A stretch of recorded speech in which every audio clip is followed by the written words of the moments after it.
Olá, pessoas! Tudo bem com vocês? Muito blogueirinha do EAD fazendo isso aqui, não é não? Mas falando sério, espero que esteja tudo bem com vocês, com a família de vocês também, que vocês estejam com saúde e estudando, né? Tentando sobreviver aí a essa quarentena. Mas enfim, meu nome é Maera Barros, eu faço parte da equipe de Química aqui do Pré e hoje nós vamos dar continuidade à nossa frente 1 de Química Geral Inorgânica, falando um pouquinho mais sobre a estrutura atômica básica. Então vamos lá. Na aula passada a gente viu os modelos atômicos, certo? O último modelo que a gente viu foi o de Rutherford com os postulados de Bohr. Então é esse modelo que a gente vai usar para dar continuidade aos nossos estudos. Quando a gente pensar no modelo de Rutherford-Bohr, uma coisa tem que estar bem clara na nossa mente. Existem duas regiões principais no átomo, que seriam o núcleo, certo? A região central, e a eletrosfera. Até aí, nada demais, né? Porém, esse núcleo e essa eletrosfera são divididas em partículas subatômicas, que têm características específicas. No caso, que seriam os prótons e os nêutrons no núcleo, o próton com carga positiva e o nêutron sem carga, no caso. E a eletrosfera, como o próprio nome diz, com os elétrons de carga negativa. Mas vamos pensar comigo. Se o átomo é algo super pequeno, minúsculo, e ele ainda é dividido em partículas subatômicas, fica muito difícil a gente medir a massa desse cara em gramas, certo? Em gramas, seria 1,66 10 na menos 24. É um número muito pequeno e chato de falar, né? Então, foi criada a unidade de massa atômica. O que seria esse 1U aí que a gente está falando? Porém, por que o elétron tem massa desprezível? Em relação ao próton e o nêutron, ele é cerca de 1.800 vezes menor do que eles. Então, para a gente não é relevante, certo? Mas então, falando de unidade de massa atômica, a gente pode dar uma olhadinha aqui em alguns elementos da tabela. Por exemplo, o hidrogênio. A massa dele ali pode ser interpretada como 1U. O carbono tem massa 12, pode ser interpretado como 12U. E o sódio pode ser interpretado como massa 23. Aí está um pouquinho aproximado, porque eu não achei ele com 23 inteiro numa fonte bonitinha. Mas enfim, mais um detalhe interessante desse sistema é que também foi padronizado como um U, 1/12 da massa do carbono, certo? Mas enfim, prosseguindo. Vamos agora que a gente entendeu o que são as partículas subatômicas, que eles têm massa e a massa do elétron é meiozinha. Vamos dar continuidade falando agora das grandezas atômicas. As grandezas atômicas são número atômico, número de nêutrons, número de elétrons e número de massas. Sem desespero, é muito fácil. Número atômico a gente chama de Z. E ele é o número de prótons existentes no núcleo do átomo. Simples assim. Ou seja, número de prótons é igual ao número atômico. Um detalhe importante do número atômico é que ele é o CPF do átomo. Não existe um átomo e outro diferente que tenha o mesmo número atômico, certo? Ele é a característica dele, é quem dá a identidade, beleza? O número de nêutrons, ele é quantos nêutrons existem no núcleo do átomo, certo? O número de elétrons é o número de elétrons existentes na eletrosfera daquele átomo. E vale ressaltar aí essa relação. O número de elétrons ele vai ser sempre igual ao número atômico. Por quê? Para um átomo eletricamente neutro, eles precisam ser iguais, certo? Para essa carga positiva e essa carga negativa se compensarem. Já temos o número de massa, que é chamado de A. É a massa de um átomo que é dada pela soma de número atômico e número de nêutrons, porque a massa do elétron é desprezível, como a gente já viu. Então, a gente só soma os dois para saber a massa, beleza? Também vale comentar que, se eu tiver uma molécula e eu quiser saber em quantas unidades de massa atômica pesa essa molécula, basta eu somar. Por exemplo, CO2. a massa do carbono mais 2 vezes a massa do oxigênio em unidade de massa atômica. Beleza? Mas e aí, quando a gente for estudar, fazer as questõezinhas, como que a gente vai representar isso? A gente vai representar o elemento central, né? E vamos utilizar subscritos e subscritos para notificar a massa, para notificar o número atômico. O número atômico, ele geralmente está do lado esquerdo embaixo, mas ele pode aparecer aqui também, é a mesma coisa. E a massa geralmente está em cima. O número de nêutrons a gente não representa, mas a gente sabe a relação, né? Se a massa é a soma de número de nêutrons e número de prótons, a gente sabe que o número de nêutrons é a massa menos o número de prótons, correto? Continuando em grandezas atômicas, vamos falar sobre aquele OBS que eu coloquei, de ser um átomo neutro. O número de elétrons e o número de prótons só vão ser iguais quando for um átomo eletricamente neutro. Mas ele pode não ser eletricamente neutro? Sim. A gente chama essa espécie de íons. E nós temos dois tipos de íons, os íons negativos e os íons positivos. Os íons negativos a gente chama de ânions. Eu acho esse nome tristinho, me bota para baixo. Então é negativo, você não vai esquecer. E nós temos os cátions, que você fala já com uma alegriazinha. Então é mais para cima, positivo, certo? Para não esquecer também. E como que eles são formados? Os ânions, se ele é um íon negativo, significa que essa balança aí está descompensada para o lado negativo. Então, significa que ele ganhou elétrons. Ganhou elétrons, ficou negativo. Agora, no caso dos íons positivos, se essa balança está deslocada para o lado positivo, significa que eu perdi elétrons ou doei elétrons, certo? Porque essas alterações são todas feitas na eletrosfera, não no núcleo. Beleza, então vamos pensar assim. Quando eu dou, eu sou uma pessoa boa, né? Então eu fico positiva. Então, sempre que eu doar, eu tô ficando positivo, eu tô virando cátion. Beleza? E o outro, né? Por exclusão. Mas como que a gente representa isso do mesmo jeito que a gente viu para átomos neutros? Nós temos um átomo neutro. Se ele ganha elétron, ele vira ânion. Então, aquele espacinho lá em cima que estava sobrando, ele se torna a carga, tanto para cátion quanto para ânion. Se for ânion, a gente vai notificar com sinal de menos. Se for cátion, a gente vai notificar com sinal de mais. Agora, o que é importante saber aqui? Como o número de prótons e o número de elétrons só são iguais quando o átomo é neutro, então significa que nem sempre Z é igual a E, certo? Por exemplo, no caso de um ânion, vamos pegar o exemplo do oxigênio. O oxigênio, nossa, que letra bonita. O oxigênio, ele tem número atômico 8, né? E tem massa 16. Isso aqui, ele estando eletricamente neutro. Dá para entender, gente? É boa vontade. Agora, se nós tivermos o ânion do oxigênio, ele continua tendo 8 prótons, né? Porque é a identidade dele. Continua tendo 16 de massa, né? Aqui a gente já pode fazer aquela continha de cabeça, ele tem 8 nêutrons. Porém, ele recebeu mais 2 elétrons, então ele ficou duplamente negativo, certo? Então, neste caso, qual é o número de elétrons desse cara?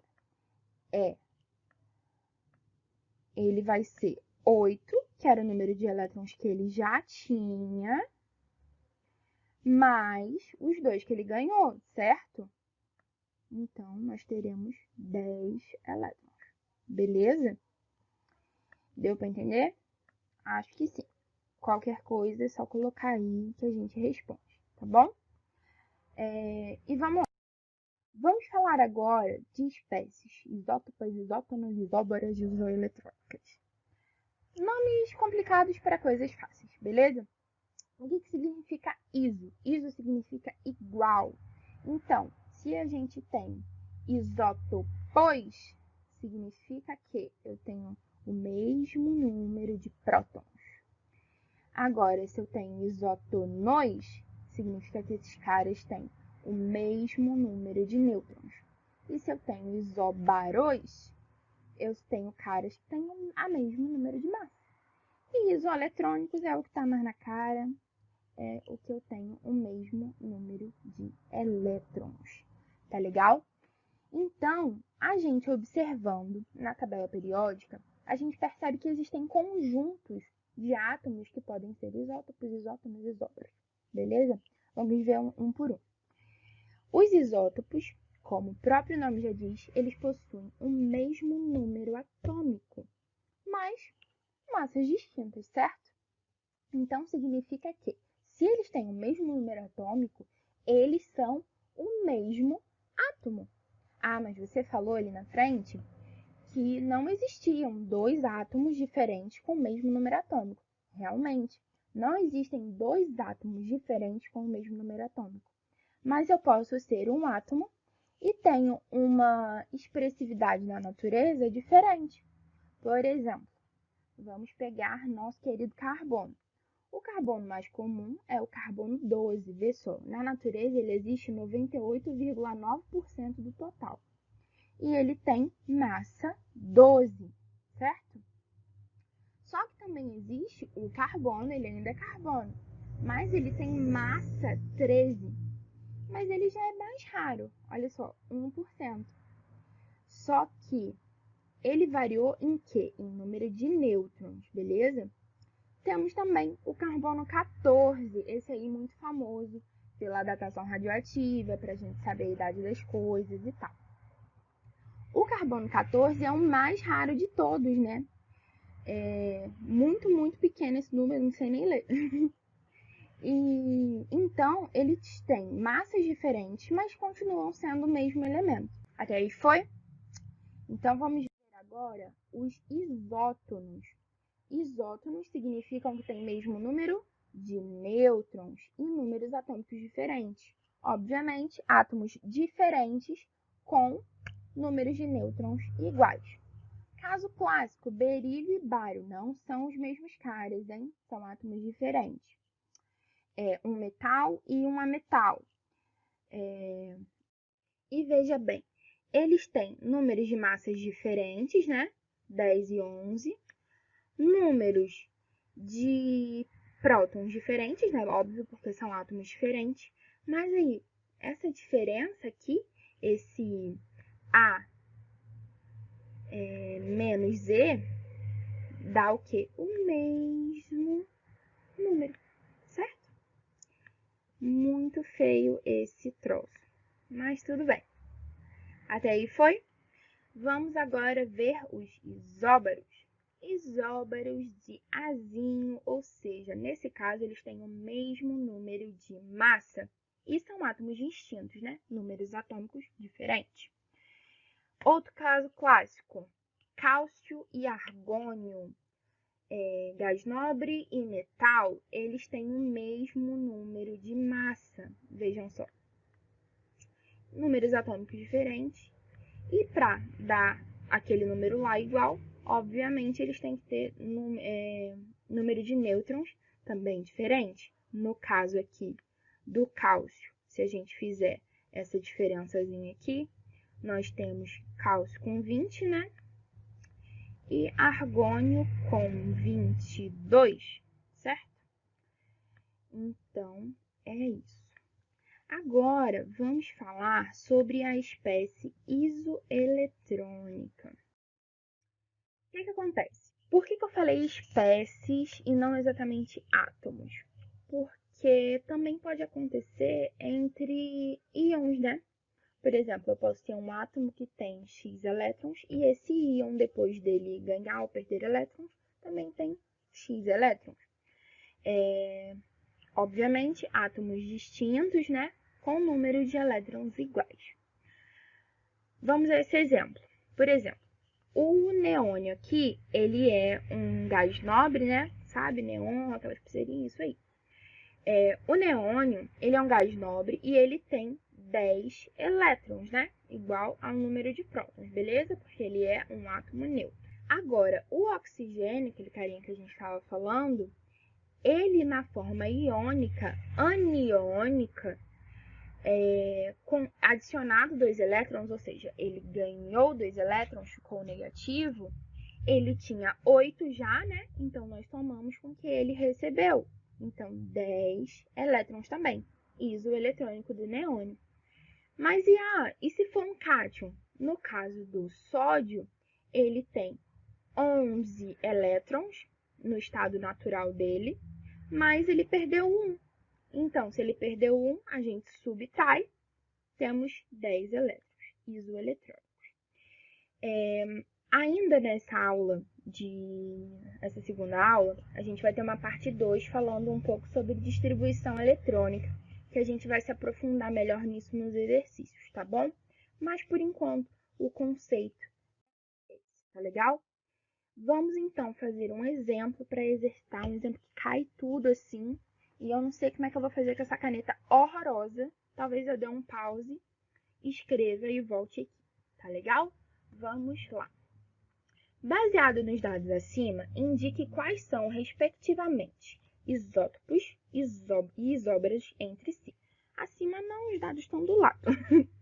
Vamos analisar aqui. Ele coloca, não era para riscar, ele coloca número atômico e número de prótons. Mas a gente sabe que é a mesma coisa, né? Então, a gente já mata isso aqui, né? Esse aqui é 83, esse aqui é 55 e esse aqui é 56. Pronto, escrito. Já matamos isso aqui, né? Agora, vamos olhar, e obviamente o número de prótons aqui. Agora vamos olhar para as colunas dos elétrons, elas estão completas, certo?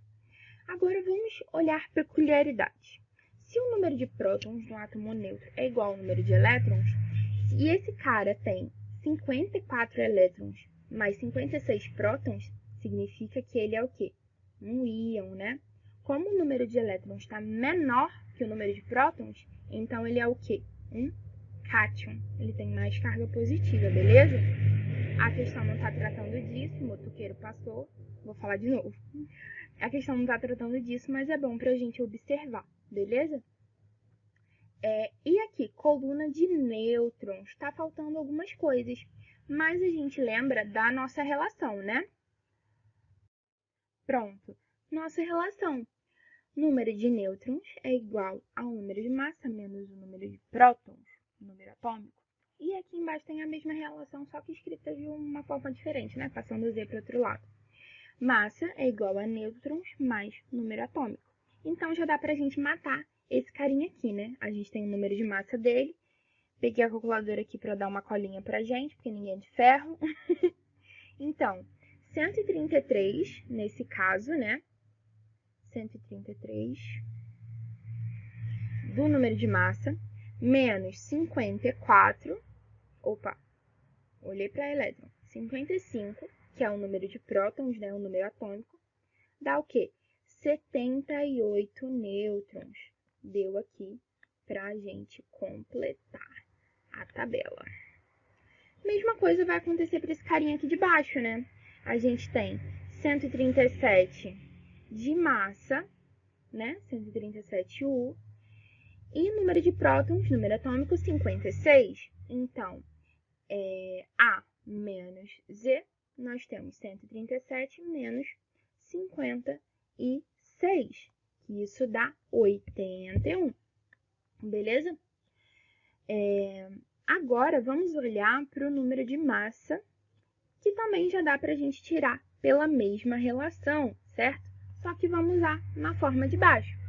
Número de nêutrons aqui desse carinha A, ele é 126, mais o número atômico dele, que é 83, dando 209. 209. O carinha de baixo, a mesma coisa. Ele tem 16 prótons e tem 16 nêutrons. Esse aí dá pra fazer de cabeça. 16 com 16 dá quanto? 32. Muito bem, matemática básica. Mesma coisa pro último ali. Ele tem 55 de número atômico, né? Vamos usar essa relação. Mais 82 nêutrons, certo? Isso dá quanto? Isso dá 137. Beleza? Quem é rápido aí já pegou o que está acontecendo aqui e vamos lá. Quando a gente quer olhar se eles são isótopos e isóbaros, nós estamos falando de mesmo número de prótons e mesmo número de massa, certo? Então, vamos olhar para a coluna dos números atômicos.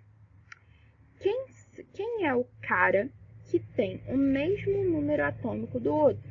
55, 55, olha só.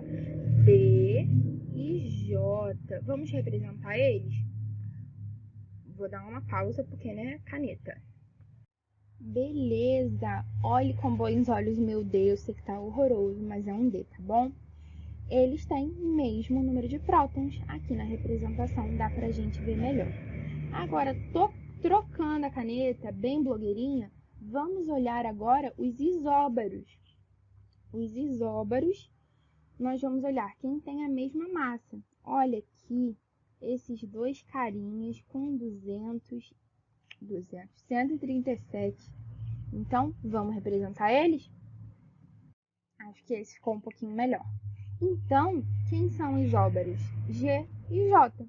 Agora, perceba que, ao mesmo tempo, J é isótopo de B, motoqueiro, e isóbaro de G. Tá vendo? Nada impede que aconteça as duas situações no mesmo átomo. Então, vamos marcar a nossa resposta. Isótopo D e J e G e J. Certinho? Junto aqui com a aula, eu estou deixando tipo um resuminho, mais ou menos, do que eu falei. E também tem alguns exercícios no final para vocês treinarem. Então, façam, estudem. Se tiverem dúvidas, é só mandar. Se ficou alguma coisa embolada, também pergunta. Não tenham vergonha, tá?